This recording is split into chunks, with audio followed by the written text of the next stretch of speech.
Good morning, all. Our today's topic is fabric finishes.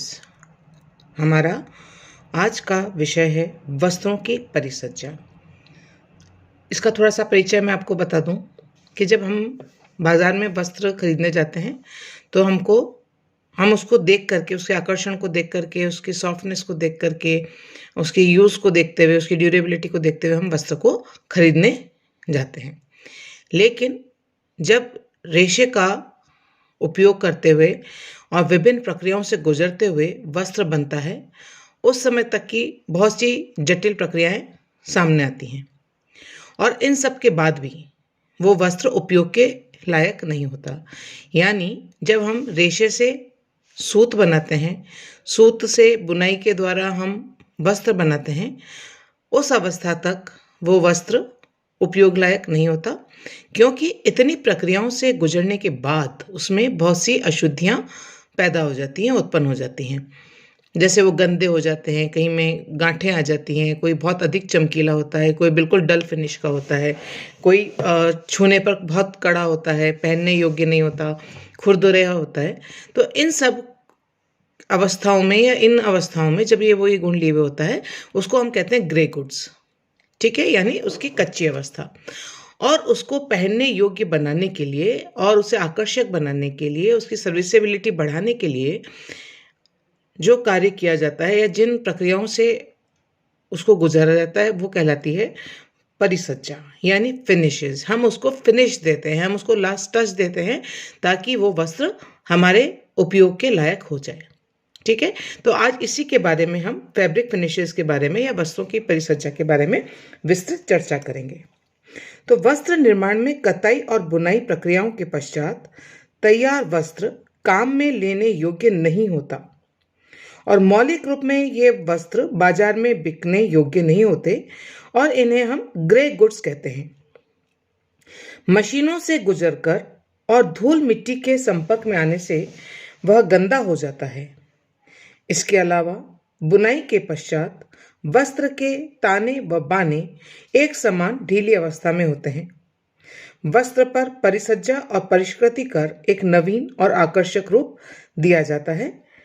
बाजार में मूल्य और उपयोगिता को बढ़ाने के लिए वस्त्र की रूपरेखा को बढ़ाया जाता है, चमक और मुलायम स्वरूप उसको दिया जाता है। तैयार वस्त्र या ग्रे गुड्स पर कुछ आवश्यक और विशेष प्रकार की परिष्कृति और परिसज्जाएं देकर वस्त्र के रूप रंग में निखार लाया जाता है, जिससे वस्त्र के बाह्य स्वरूप में परिवर्तन हो जाता है। वस्त्र के दोषों को दूर किया जाता है अथवा उनके कुछ दोषों को छिपाने का प्रयास भी कभी कभी किया जाता है और इस प्रकार वस्त्रों की परिसज्जा द्वारा उनके गुणों और कार्य क्षमता में वृद्धि करके इन्हें अधिक उपयोगी बनाया जाता है। ठीक है, अब हम बात करते हैं कि इसकी डेफिनेशन क्या है, परिसज्जा की डेफिनेशन क्या है, परिभाषा क्या है।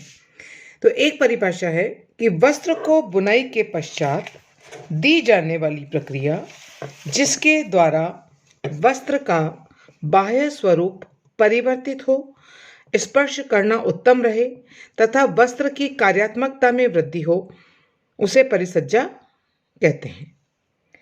और दूसरे शब्दों में यही परिभाषा हम कह सकते हैं कि करघे पर से उतारे गए तैयार वस्त्र पर विभिन्न विधियों के द्वारा जो प्रक्रियाएं अपनाई जाती है, जिससे वस्त्र का बाह्य स्वरूप परिवर्तित होकर निखर जाता है या उसके गुणों में वृद्धि हो जाती है, स्पर्श में चिकना, कोमल और मुलायम हो जाता है, देखने में सुंदर और आकर्षक लगता है और साथ ही साथ वस्त्र की कार्यक्षमता में वृद्धि हो जाती है, उसे हम परिसज्जा कहते हैं।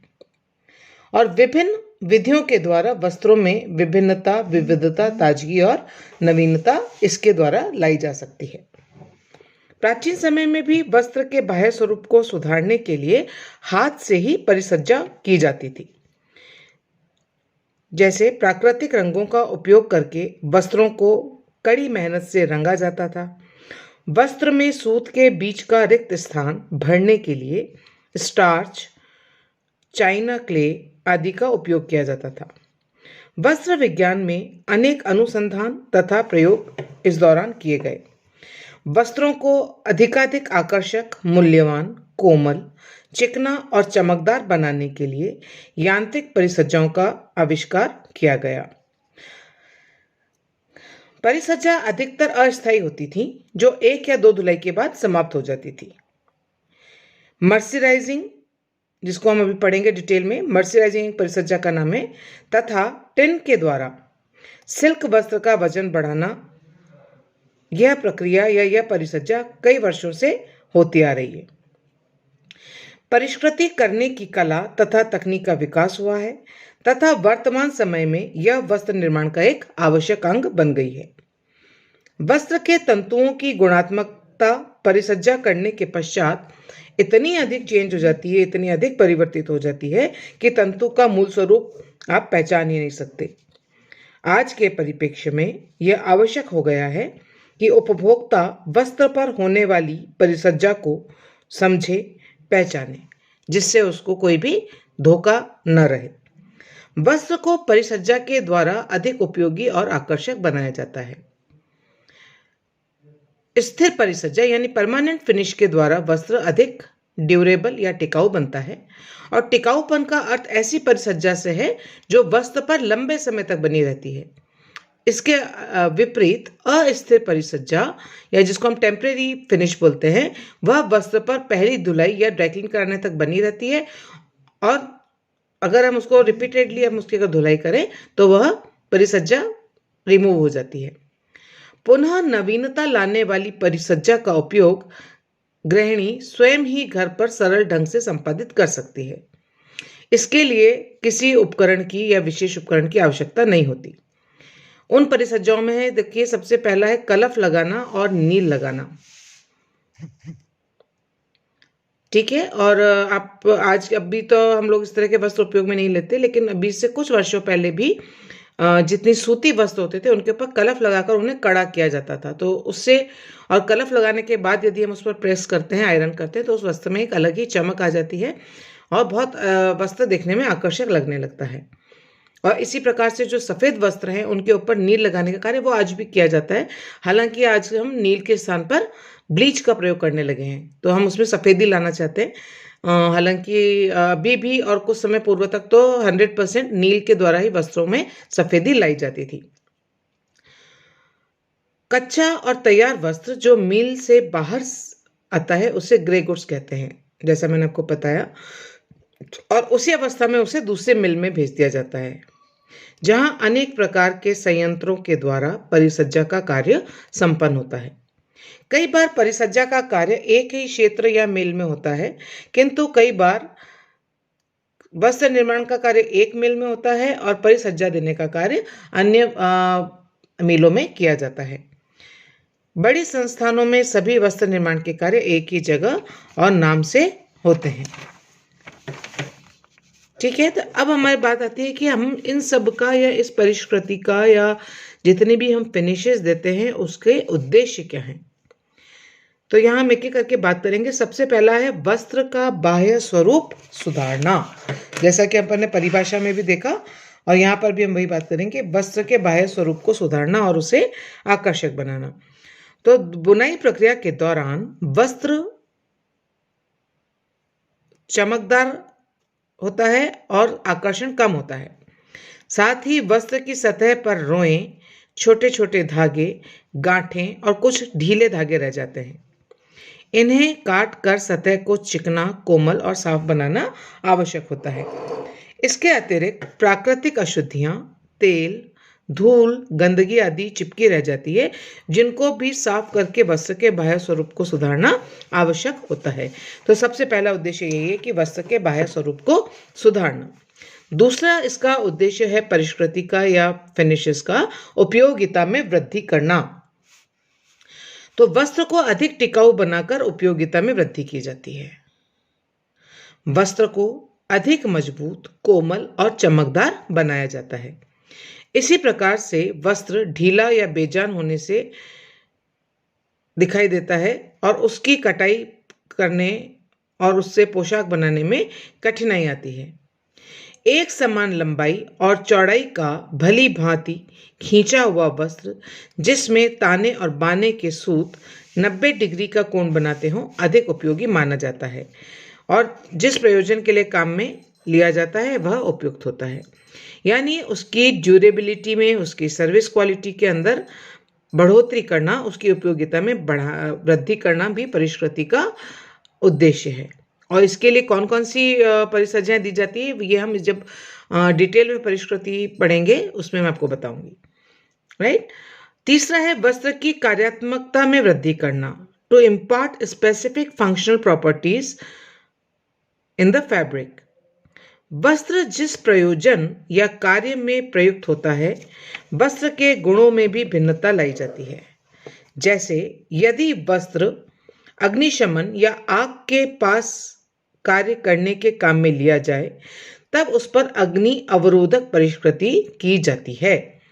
इसी प्रकार से जल में या जल से बचाव के लिए जल भेद्य परिसज्जा का उपयोग होता है। कीड़े, फफूंदी और सूक्ष्म जीवों से बचाने के लिए विशेष प्रकार की परिसज्जा की जाती है। सिकुड़न, अवरोधक गुण होने पर वस्त्र अधिक उपयोगी बन जाता है। इन सब परिसज्जाओं के जिनके मैंने अभी आपको नाम लिए, इनके संक्षिप्त विवरण हम हमारे धागों के या रेशों के सामान्य गुणों में और विशेष गुणों में हम कर चुके हैं, इसलिए आपके लिए ये नए शब्द नहीं होने चाहिए। जितने भी हमने जल अवरोधक की बात करी या अग्नि अवरोधक वस्त्रों की बात करी या कीड़े फफूंदी और सूक्ष्म जीवों से बचाव की परिसज्जा की बात करी, तो ये सारी चीज़ें हम पहले पढ़ चुके हैं। तो ये हमारा एक उद्देश्य है कि हम क्यों इस फैब्रिक फिनिश में इसका उपयोग करते हैं। नेक्स्ट जो इसका उद्देश्य है वो है वस्त्र का रख रखाव ईजी करना, उसको सरल करना, यानी to improve easy care characteristics. वस्त्रों की देखभाल में बहुत अधिक समय और श्रम व्यय होता है। इसके लिए धोया और सुखाया जैसी परिष्कृति उपयोगी सिद्ध होती है, यानी वॉश एंड वियर, कि धोया और आपने उसको पहना, उसमें आपको दूसरी अन्य कोई परिष्कृति करने की उसमें जरूरत नहीं हो। ऐसा वस्त्र हमारी आज प्रेफरेंस बन गया है हमारी भागदौड़ वाली जिंदगी में। यदि हम ये सोचे कि आज हम वस्त्र को धोएंगे, कल कलफ लगाएंगे, फिर परसों प्रेस करेंगे और फिर उसके नेक्स्ट डे हम उसको पहनेंगे, तो एक लंबा प्रोसेस है और ये बहुत हमारा समय उसमें वेस्ट होता है, नष्ट होता है। तो आजकल हम किस तरह के वस्त्र प्रेफर करते हैं कि हम वस्त्र को हमने निकाला वार्डरोब में से, पहना, धोया, सुखाया और वापस पहना, इस तरह का उसको हम बोलते हैं वॉश एंड वियर क्लोथ्स। तो धब्बे और मिट्टी अवरोधक परिसज्जा वस्त्र को गंदा और धब्बा लगने से रोकती है। ठीक है, यानी उनको वस्त्रों पर इस प्रकार की परिसज्जा कर दी जाती है कि वो मिट्टी से ज़्यादा गंदे ना हो, उन पर किसी भी तरह का धब्बा न ठहरे, हल्के से साबुन लगाने से वो धुलकर साफ हो जाए। इस तरह का वस्त्र हमारी प्रेफरेंस बन गया है। इसी प्रकार से स्थायी प्रेस प्रक्रिया से वस्त्र एक स्थिति में बना रहता है। तो आपने देखी होंगी परमानेंट प्लीट्स की आपकी स्कर्ट्स आती हैं, आपके जो जेंट्स के पैंट्स आते हैं उनमें भी आप एक बार क्रीज बना देते हैं तो वो क्रीज बनी रहती है, और यदि हम उसको क्रीज की अवस्था में अगर समेट कर रख दें तो उन पर हमको प्रेस की भी आवश्यकता नहीं पड़ती। तो ये सारा कार्य जो है वो परिसज्जा के द्वारा ही संभव हो पाता है। सिकुड़न या सलवट या क्रीज से बचाव के लिए भी विशेष प्रकार की परिसज्जा देकर वस्त्र के रखरखाव को आसान बनाया जाता है। ठीक है, तो फोर्थ इसका जो उद्देश्य है वो है वस्त्र का रखरखाव सरल करना। इसके अलावा है वस्त्र की बनावट को मांग के अनुसार परिवर्तित करना, ये एक उसका पांचवा उद्देश्य है। तो बाजार में वस्त्रों की उपलब्धता उपभोक्ता की मांग पर निर्भर करती है। फैशन के अनुसार मांग में परिवर्तन आ जाता है। जैसे चाइना सिल्क के वस्त्र का प्रचलन बहुत लंबे समय तक चला था और इसके बाद क्रेप और रोएदार वस्त्रों का चलन अधिक मांग में था। तो वस्त्र पर परिसज्जा और वस्त्र का निर्माण मांग के अनुसार, यानी उपभोक्ता की मांग के अनुसार परिवर्तित करना पड़ता है। ठीक है, तो वस्त्र की बनावट को मांग के अनुसार परिवर्तित करना भी फिनिशेस का एक उद्देश्य है। That is the objective of fabric finish. Next है वस्त्रों में भिन्नता लाना, to increase the variety of clothes. तो वस्त्रों में भिन्नता लाने के लिए कई प्रयोग किए जाते हैं, जैसे 2 या 3 बुनाई को सम्मिलित रूप से उपयोग करना। जितनी हमने वीव्स पढ़ी हैं उनमें हम 1 या 2 वीव को या 3 वीव को आपस में मिला देते हैं, उनका मिश्रण कर देते हैं, जिससे हमको एक नए प्रकार का वस्त्र प्राप्त होता है, तो उसमें हम वस्त्रों में भिन्नता ला सकते हैं। इसी प्रकार से रंगों में परिवर्तन करके भी हम भिन्नता उत्पन्न कर सकते हैं। इसी प्रकार से कई वस्त्रों में नैपिंग या रॉएं उठा देने से कोमलता और नवीनता आ जाती है। स्टार्च या ग्लेज या चमक लाने की परिसज्जा से वस्त्र चमकदार और कुछ कड़ा हो जाता है। नक्काशी या एम्बॉस विधि द्वारा नए डिजाइन उभारे जा सकते हैं और वस्त्रों में विभिन्नता लाई जाती है। तो वस्त्रों में विभिन्नता लाना भी परिष्कृति का एक उद्देश्य है। एक उद्देश्य और है, दैट इज वेरी इंपॉर्टेंट, और आज के ज़माने में इसका बहुत उपयोग हो रहा है, कि घटिया वस्त्रों को आकर्षक बनाना। हम देख करके लाते हैं तो वस्त्र बहुत सुंदर और आकर्षक लगता है, हम उसको खरीद लेते हैं और जब हम उसको सिलाई करने के बाद पहनते हैं और एक धुलाई के बाद ही पता चलता है कि वस्त्र या तो सिकुड़ गया है या उसकी चमक खत्म हो गई है, वो उसके ताने बाने सब ढीले पड़ गए हैं, तो बिल्कुल पहनने लायक नहीं रहता। तो हम ये कहते हैं कि भाई उसने खराब डुप्लीकेट माल दे दिया।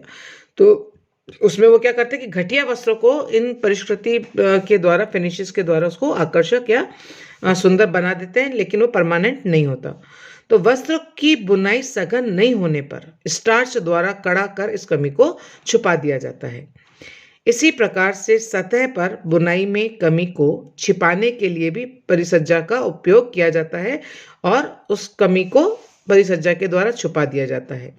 रंगाई और छपाई द्वारा भी घटिया वस्त्रों को नयापन दिया जाता है, यानी पुराना सा कोई वस्त्र है उसको हम रंग करके और उसके ऊपर कलफ लगाकर आप उसको मार्केट में बेच सकते हैं।